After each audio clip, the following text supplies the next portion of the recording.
So, news just in is that the Department of Government Efficiency, or DOGE, is currently developing a custom AI chatbot for the United States government. Now, this chatbot is primarily focused on two things: increasing productivity and replacing human workers with the said artificial intelligence chatbot. So, let's try and take a deep dive into this most recent development and see what's going on. DOGE, or Department of Government Efficiency, is a temporary organization under the United States DOGE Service, formerly known as the United States Digital Service. DOGE's stated purpose, according to Wikipedia, is to reduce wasteful and fraudulent federal spending and eliminate excessive regulations. According to the executive order that established it, its formal purpose is to modernize federal technology and software to maximize governmental efficiency and productivity. The organization was announced by then-President-elect Donald Trump in November 2024. Initially, Vivek Ramaswamy was to co-lead with Elon Musk, but Vivek left before the project began. The organization was created by executive order on January 20th, 2025. Now that we have a background of the parent organization responsible for this huge shift that we are witnessing, let's dive into the nitty-gritty. Insiders have apparently told online magazine Wired that DOGE is building a generative AI chatbot for use by the U.S. General Services Administration, or GSA. Now, the United States General Services Administration is an independent government agency which manages federal buildings, IT infrastructure, and professional supplies. The generative AI chatbot, called GSAI, is apparently intended to increase federal employees' productivity. Specifically, DOGE reportedly intends to use the chatbot to analyze the GSA's contracts and draft documents. Thomas Shedd, a former Tesla engineer who was appointed by President Trump to head technology efforts at the General Services Administration, told some staffers that AI would be a key part of their cost reduction work. These potential changes, he said, would include things like creating AI coding agents that would write government software for many different agencies and would be trained in part on existing government contracts, larger-scale automations of government, and critically, changes to Logan.gov. According to Wikipedia, Logan.gov is a single sign-on solution for U.S. government websites. It enables users to log in to services from numerous government agencies using the same username and password. Login.gov was jointly developed by 18F and the U.S. Digital Service. The initiative was announced in a blog post in May 2016, and the new system was launched in April 2017 as a replacement for Connect.gov. We've been thinking through with Logan.gov, specifically in GSA's Technology Transformation Services, is, as most of you know, Login.gov can't access government information on individuals, and so there's no connection that Logan.gov has with Social Security or any other government system, even though we're part of the government, Shedd said. And so part of one of the things to work through is how do we make it so that those agencies that have that information of very secure APIs that can be leveraged by login to further identify individuals and detect and prevent fraud.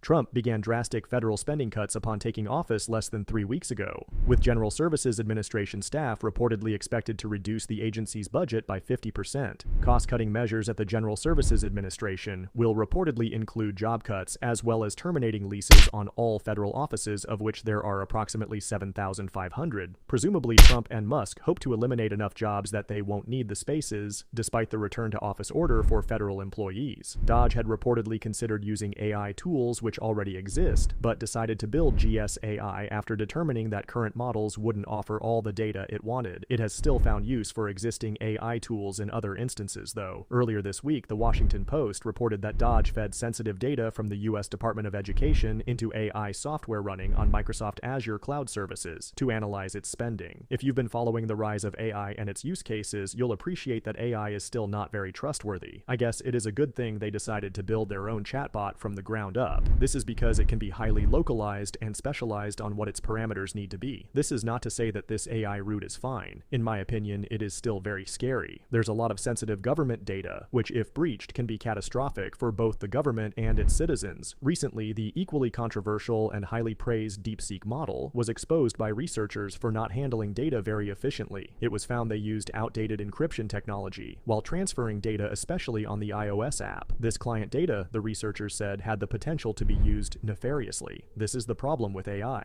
While it has potential to do great, almost miraculous things, I don't think it is ready to take over human jobs, at least in the meantime. The leading AI company in the world, OpenAI, is looking to fill more than 200 roles at the moment. They are looking for human talent and not using AI, signaling that the time for AI to take center stage is not here. Second is that the United States General Services Administration is in charge of government IT infrastructure, which I assume digital payment systems are part of. Now DOGE, headed by Musk, who has famously actually admitted that his work method is moving fast, and breaking things would have to move fast and not break anything. This is because federal systems are vital for millions of Americans. From funding salaries, healthcare, or even social security payments, these are fundamental for vulnerable people, of which, if the system fails, could result in loss of life. Elizabeth Pott Berman, a professor of organizational studies at the University of Michigan, recently wrote an essay that argued against one person having the power to alter the whole government payment system without any repercussions. Mucking about with systems that are built on 60-year-old code could be deeply disruptive to vital government functions, shutting down the social security payments many rely on, or cutting off payments to small businesses that depend on government contracts for survival, Berman wrote in her essay.